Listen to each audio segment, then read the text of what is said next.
മന്ദാരത്തിലേക്ക് എല്ലാവർക്കും സ്വാഗതം. ഇന്ന് ഞാൻ തയ്യാറാക്കിയിരിക്കുന്നത് വെണ്ടയ്ക്ക പുളിക്കറിയാണ്. പാലക്കാടൻ സ്റ്റൈലിലാണ് ഞാനിത് തയ്യാറാക്കിയിരിക്കുന്നത്.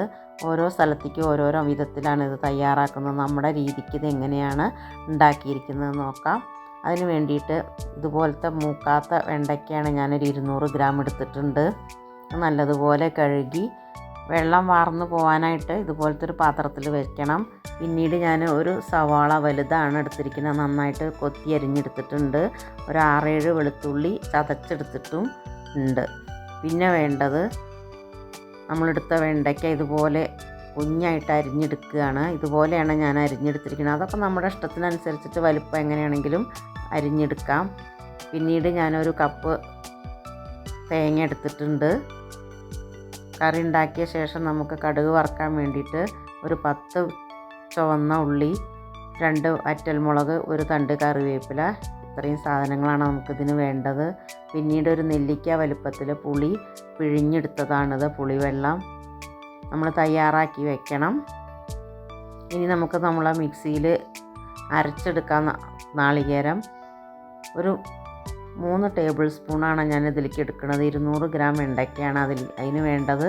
എടുത്താൽ മതി. കൂടുതൽ നാളികേരം അരച്ചെടുക്കേണ്ട ആവശ്യമില്ല. ഇത്ര മതി.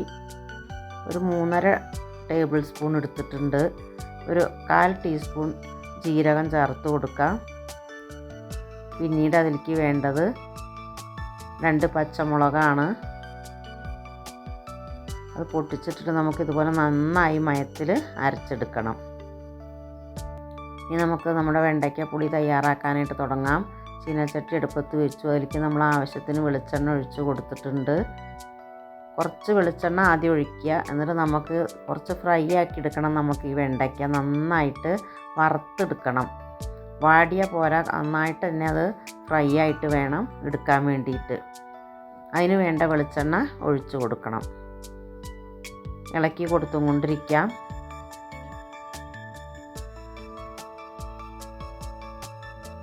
ഇതിൻ്റെ ക്വാണ്ടിറ്റി കുറഞ്ഞു വരും നമുക്കിത് വാട്ടിയെടുക്കുമ്പോൾ. അതാണ് ഞാൻ നാളികേരത്തിൻ്റെ അളവ് പറഞ്ഞത്. നമ്മൾ അതിനനുസരിച്ചിട്ട് വേണം അരയ്ക്കാൻ വേണ്ടിയിട്ട് എടുക്കാൻ. ഇതിലേക്ക് വേണ്ട ഉപ്പ് ചേർത്ത് കൊടുക്കാം. ഇതൊന്ന് വാടി കഴിയുന്ന സമയത്ത് തന്നെ ഉപ്പ് ചേർത്ത് ഇളക്കണം. എന്നാലാണ് ഈ വെണ്ടയ്ക്കയിലേക്ക് നമുക്ക് വേണ്ടത്ര ഉപ്പ് പിടിച്ച് കിട്ടുള്ളൂ. ഒരു 2-3-4 മിനിറ്റ് നമ്മളിതുപോലെ ഇളക്കി കൊടുക്കുമ്പോഴേക്കും നമുക്കിത് വാടി കിട്ടും, ഫ്രൈ ആയിട്ട് കിട്ടും. കുറച്ച് മീഡിയം ഫ്ലെയിമിൽ തന്നെ വെച്ചിട്ട് വേണം ഇത് വറുത്തെടുക്കാൻ വേണ്ടിയിട്ട്. ഇത് കണ്ടില്ലേ, ഇതുപോലെയാണ് നമുക്കിത് കിട്ടുക. ഇത്ര മതി. ഇനി സ്റ്റവ് ഓഫ് ചെയ്ത ശേഷം നമുക്കിതൊരു പാത്രത്തിലേക്ക് തന്നെ മാറ്റി കൊടുക്കാം. ഇത് കുറച്ച് കുഞ്ഞായിട്ട് അരിയണമെന്ന് പറയാൻ കാര്യം ഇതാണ്. അത് നന്നായിട്ട് വാടി കിട്ടണമെങ്കിൽ നമ്മൾ ഇതുപോലെ അരിഞ്ഞെടുക്കുകയാണ് നല്ലത്. ഇത് ചീനച്ചട്ടിയിൽ നിന്ന് ഞാൻ മുഴുവനായിട്ട് മാറ്റിയ ശേഷം ഈ ചീനച്ചട്ടി തന്നെ ഒന്ന് കഴുകിയിട്ടാണ് എടുക്കുന്നത്. ഇതിൽ തന്നെ വേണമെങ്കിലും എണ്ണ ഒഴിച്ച് കൊടുത്തിട്ട് നമുക്ക് തയ്യാറാക്കാം. പക്ഷേ നമ്മളിതിൻ്റെ അടിഭാഗം കണ്ടില്ലേ, ഇതുപോലെ ആ ഉപ്പും വെണ്ടയ്ക്കയുടെ നീരും എല്ലാം കൂടി അതൊരു കളറ് ചേഞ്ചായിരുന്നു. അതുകൊണ്ട് ചീനച്ചട്ടി നന്നായി കഴുകി വൃത്തിയാക്കിയ ശേഷം ഞാൻ വീണ്ടും എണ്ണ ഒഴിച്ച് കൊടുത്തു. ചതച്ച വെളുത്തുള്ളി ചേർത്ത് കൊടുക്കാം. വെളുത്തുള്ളി ഒന്ന് പച്ചച്ചൊവ വിട്ട ശേഷം വേണം നമ്മൾ അരിഞ്ഞു വെച്ചിട്ടുള്ള സവാള ചേർത്ത് കൊടുക്കാൻ. ചെറുതാണെങ്കിൽ 2 എണ്ണം എടുക്കാം. വലിയ സവാള ആണെങ്കിൽ 1 എണ്ണം മതി. ഞാനിപ്പോൾ അത്യാവശ്യം വലുപ്പമുള്ള ഒന്നാണ് എടുത്തിരിക്കുന്നത്. കുഞ്ഞായിട്ട് അരിഞ്ഞെടുക്കാൻ വേണ്ടിയിട്ട് ശ്രദ്ധിക്കണം. ഇത് രണ്ടും ഇനി പച്ചച്ചൊവ മാറുന്ന വരെ ഇളക്കി കൊടുക്കണം.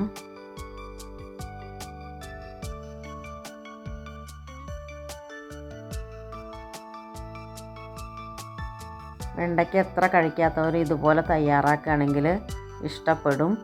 നമുക്ക് ചപ്പാത്തിക്കും ചോറിനും ഒക്കെ ഉപയോഗിക്കാൻ പറ്റുന്നൊരു കറിയാണിത്. ഇതുപോലെ ഉള്ളി വഴറ്റിയിട്ട് ഒരു ഗോൾഡൻ ബ്രൗൺ കളറാവണ വരെ വഴറ്റി കൊടുക്കണം. നമ്മൾ ഈ സമയത്തൊന്നും ഇതിലേക്ക് ഉപ്പ് ചേർത്ത് കൊടുക്കണില്ല. വെണ്ടയ്ക്ക വറക്കുമ്പോൾ ചേർത്ത് കൊടുത്തതാണ്. ഇനി നമുക്ക് അരപ്പൊക്കെ ചേർക്കുന്ന സമയത്ത് മതി ഉപ്പ് ചേർത്ത് കൊടുക്കുക.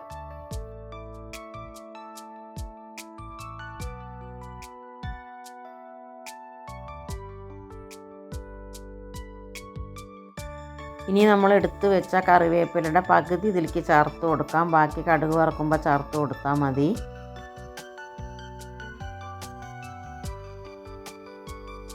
എല്ലാം കൂടി ഒന്ന് പാകത്തിന് മുരിഞ്ഞ് കിട്ടണം. അതിന് ശേഷമാണ് നമ്മൾ ഇതിലേക്ക് പൊടികളൊക്കെ ചേർത്ത് കൊടുക്കണം. ആ സമയത്ത് നമ്മൾ സ്റ്റൗവിൻ്റെ ഫ്ലെയിം കുറച്ച് വെക്കണം. ഒരു മീഡിയം ഫ്ലെയിമിലിട്ടിട്ടാണ് നമ്മളിത് വഴറ്റി കൊടുത്തിരുന്നത്. അത് നമുക്ക് ലോ ഫ്ലെയിമിലേക്ക് ആക്കിയിട്ട് 1/4 ടീസ്പൂൺ മഞ്ഞൾപ്പൊടി ചേർത്തു. 1 ടീസ്പൂൺ, ചെറിയ ടീസ്പൂണിന് 1 ടീസ്പൂൺ മുളക് പൊടി ചേർത്ത്. ഇത് എരിവുള്ള മുളക് പൊടിയാണ്. 1 ടീസ്പൂൺ മല്ലിപ്പൊടിയും കൂടി ചേർത്ത് കൊടുത്തിട്ടുണ്ട്. ഇനി ഇതെല്ലാം കൂടി ഒന്ന് പച്ചച്ചവ മാറണ വരെ ഇളക്കി കൊടുത്തുകൊണ്ടിരിക്കണം.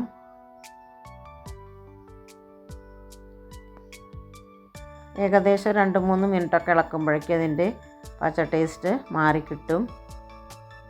ഇനി നമ്മൾ പിഴിഞ്ഞ് വെച്ചിട്ടുള്ള പുളി അതിലേക്ക് ഒഴിച്ച് കൊടുക്കുക. ഇനി സ്റ്റവ് കൂട്ടി വയ്ക്കാം.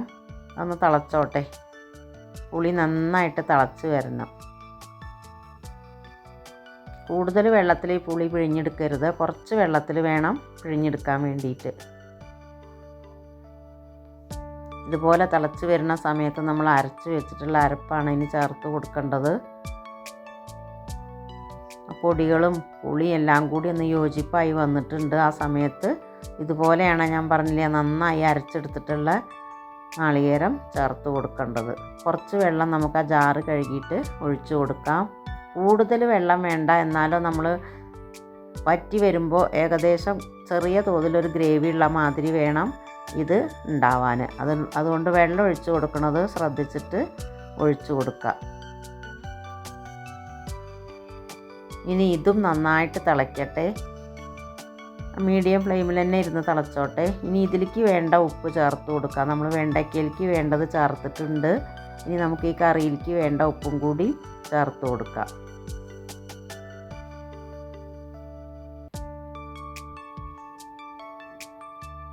ഇത്ര മതി. ഇനി ഇത് നന്നായിട്ടൊന്ന് തിളച്ച് വരണം. നാളികേരം ഒഴിച്ച ശേഷം തിളച്ചോട്ടെ. ഇത് പിരിഞ്ഞു പോകുന്നില്ല. നമ്മൾ ആ പുളിയിലേക്കാണ് ഇത് ഒഴിച്ച് കൊടുത്തിരിക്കുന്നത്. അതുകൊണ്ട് പിരിഞ്ഞു പോകുന്നില്ല. നന്നായിട്ട് ഇതുപോലെ തിള വരുന്നുണ്ട്. ആ സമയത്ത് നമുക്ക് വറുത്ത് വെച്ചിട്ടുള്ള വെണ്ടയ്ക്ക കൂടി ചേർത്ത് കൊടുക്കാം. നമുക്ക് വെണ്ടയ്ക്ക നന്നായിട്ട് വെന്തതാണ്. അതുകൊണ്ട് കൂടുതൽ സമയം ഇതിൽ കിടന്ന് വേവിക്കേണ്ട ആവശ്യമില്ല. ഇതുപോലെ തിക്ക് ഗ്രേവി ആയിട്ട് വേണം നമ്മൾ ഈ കറി തയ്യാറാക്കാൻ വേണ്ടിയിട്ട്. ഇനി ഇത് ഇരുന്ന് കഴിഞ്ഞാൽ ഒന്നും കൂടി കുറുകി കിട്ടും. അപ്പോൾ അതിനനുസരിച്ചിട്ട് വെള്ളം ഒഴിച്ചു കൊടുക്കണം. ഇത്രയും മതി. ഇനി നമുക്കിത് നന്നായിട്ട് ഇളക്കി യോജിപ്പിച്ചിട്ട് വാങ്ങി വയ്ക്കാം. സ്റ്റൗ ഓഫ് ചെയ്യാം. ഉപ്പൊക്കെ ഒന്ന് പാകത്തിന് നോക്കിയ ശേഷം വേണം നമ്മളിത് ഇറക്കി വയ്ക്കാൻ. ഇതുപോലെയാണ് ഇത് കിട്ടുക. നമുക്കിതിൻ്റെ ഗ്രേവിയൊക്കെ ഇതുപോലെയാണ് തിക്കായിട്ടുണ്ടാവുക. സ്റ്റൗ ഓഫ് ചെയ്യാം. ഇനി നമുക്കിതിലേക്ക് കടുക് വറക്കാൻ വേണ്ടിയിട്ട് ചെറിയൊരു പാൻ അടുപ്പത്ത് വെച്ചു. വെളിച്ചെണ്ണ ഒഴിച്ച് കൊടുത്തു. നമ്മൾ 3 പ്രാവശ്യമായിട്ട് ഇതിലേക്ക് എണ്ണ ഒഴിച്ച് കൊടുക്കുന്നുണ്ട്. അത് നമ്മൾ ഓരോന്നും ഉണ്ടാക്കുമ്പോൾ അതിനനുസരിച്ചിട്ടുള്ള എണ്ണ ഒഴിച്ച് കൊടുത്താൽ മതി. കൂടുതൽ വേണ്ട. വെണ്ടയ്ക്ക വറക്കുമ്പോഴും അത് വറുത്തെടുക്കാനുള്ള എണ്ണ മതി. അതുപോലെ തന്നെ നമുക്ക് ആ ഉള്ളി മൂപ്പിച്ചെടുക്കുമ്പോഴും നമ്മൾ ഒഴിച്ച് കൊടുത്തിട്ടുണ്ട്. അതും ഉള്ളി മൂത്ത് കിട്ടാനുള്ള എണ്ണ ഒഴിച്ചാൽ മതി.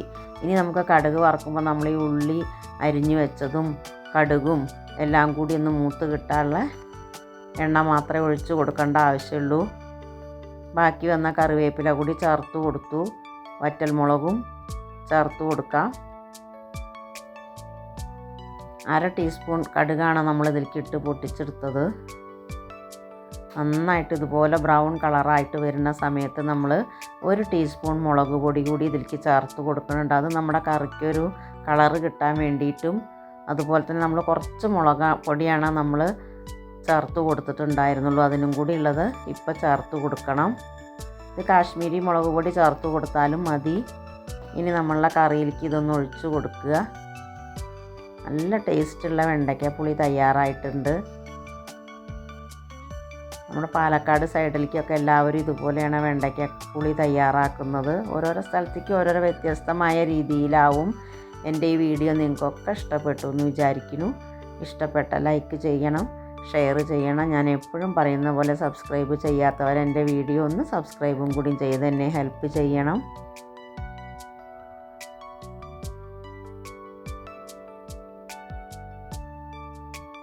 ഇനി ഇതൊരു വിളമ്പണ ബൗളിലേക്ക് മാറ്റാം.